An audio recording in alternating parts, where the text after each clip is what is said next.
joining us. This is for Word Quest Touch School. And here we have some sea stars and some sea anemones you can touch. When touching, we want to make sure we're using two gentle fingers gently against their surfaces. You can touch them with two fingers? Two fingers does everything.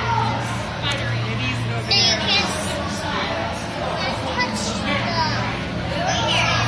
When he's finished, we'll You look can't at it. touch this. Put two fingers in. That's the big. You want to stick your two fingers in and touch him? We can touch him. Okay. Just want to make sure he's the right one. Yeah, so when you're touching, you can pretty much touch everything in here.